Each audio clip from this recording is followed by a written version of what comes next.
અને હવે મુદ્દા નંબર 4 તરફ આગળ વધીશું, જ્યાં ભાવનગર ડિસ્ટ્રિક્ટ કોઓપરેટિવ બેંકની ભરતીમાં કૌભાંડ થયું હોવાના આરોપ લાગ્યા છે। વિદ્યાર્થી નેતા યુવરાજસિંહ જાડેજાએ આરોપ લગાવ્યો કે સગાવાદ અને પૈસાના આધારે ભરતી કરવામાં આવે છે, એટલે કે તમે પૈસા આપો એટલે તમારી ભરતી થઈ જાય, એ વાત વધુ એક વખત સામે આવી છે।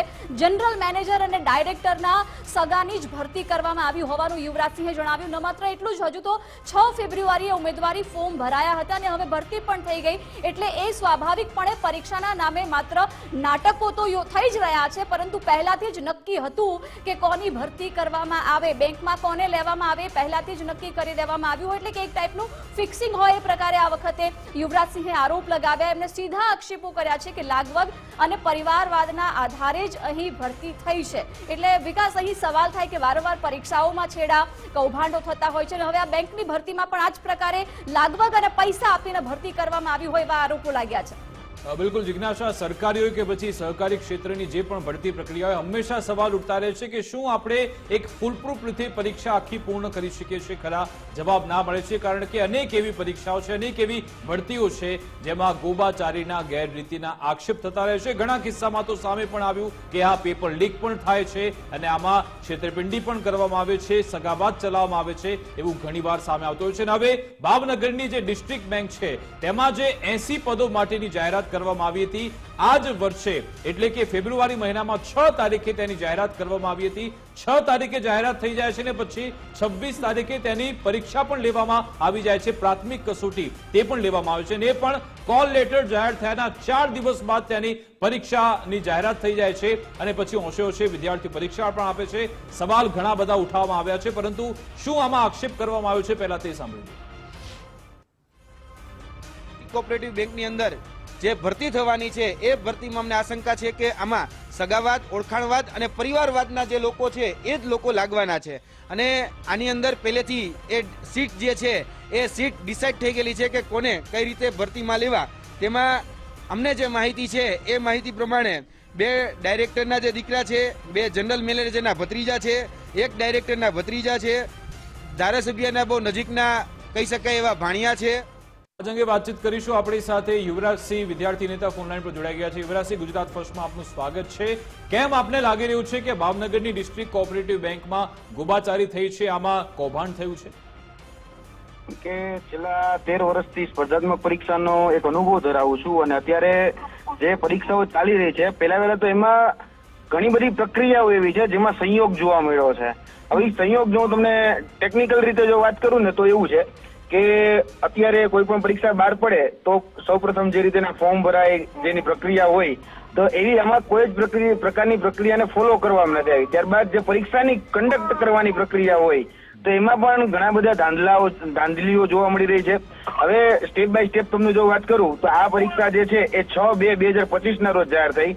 80 જગ્યાઓ માટે ઉમેદવાર પદ હતા અને 1200 જેટલા ઉમેદવારી નોંધાવી હતી, 800 જેટલા ઉમેદવારે પરીક્ષા આપી હતી। હવે આની જાણ છે ને પહેલા તો ઈમેલ થી કરવામાં આવી 22 તારીખે કે ભાઈ તમારે પરીક્ષા આપવાની છે।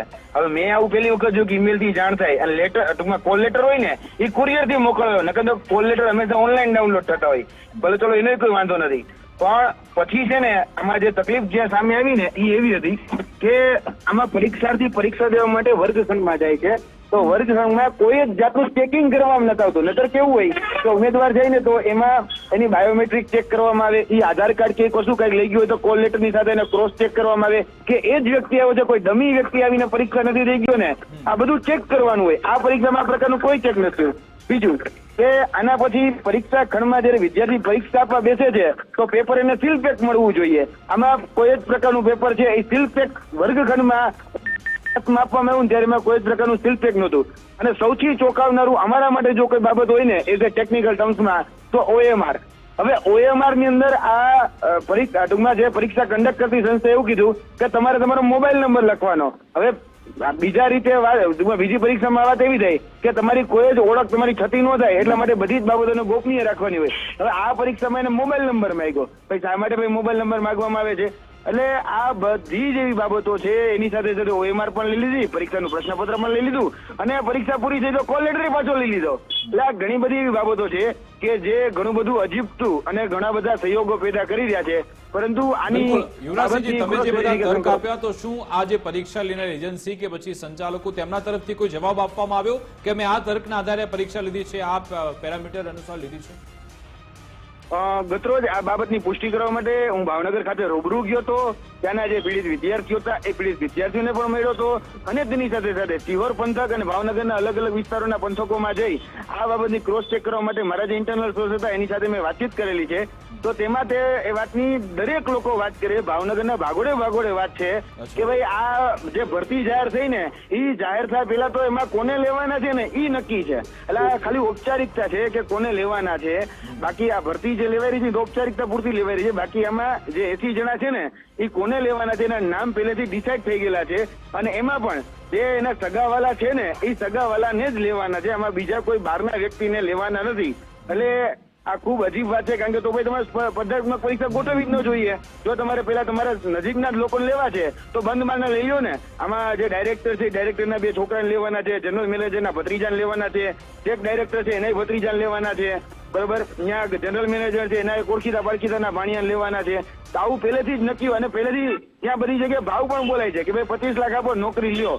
તો એટલે ખૂબ જ ગંભીર આપે આક્ષેપ લગાવ્યા છે ને આ બાબતે હવે એ સંચાલકો, પરીક્ષા લેનાર એજન્સીએ તમામે જવાબ આપવો જરૂરી છે. આભાર યુવરાજસિંહજી અમારી સાથે જોડાવા બદલ, વાતચીત કરવા બદલ. તો ભરતી પ્રક્રિયા પર જોરદાર આમાં ગંભીર આક્ષેપ થયા છે ભાવનગરની ડિસ્ટ્રિક્ટ કોઓપરેટિવ બેંક કે જેમાં યુવરાજસિંહ ઘણા બધા તર્ક આપ્યા છે કે વિદ્યાર્થી ઉમેદવાર જે પરીક્ષા હોલમાં જાય ત્યાંથી લઈને પરીક્ષા પૂર્ણ થાય ત્યાં સુધી ઘણા બધા સવાલ ઉઠાવવામાં આવ્યા છે. શું આમાં કોઈ તોડકાણ અથવા તો એમાં કોઈ કૌભાંડ થયું છે કે પછી આમાં સગાવાદ ચલાવવામાં આવી રહ્યું છે કે પછી આમાં ભાઈ ભત્રીજાવાદ ચલાવવામાં આવી રહ્યું છે, પૈસા લઈને નોકરી આપવામાં આવેલી છે? આ તમામ બાબતનો જવાબ જે તે એજન્સી અને બેંક તરફથી આપવો જરૂરી છે. મારી વિશેષ રજૂઆત મુદ્દાની વાત અંતર્ગત બસ આટલું જ. આપ જોતા રહો ગુજરાત ફર્સ્ટ ન્યૂઝ.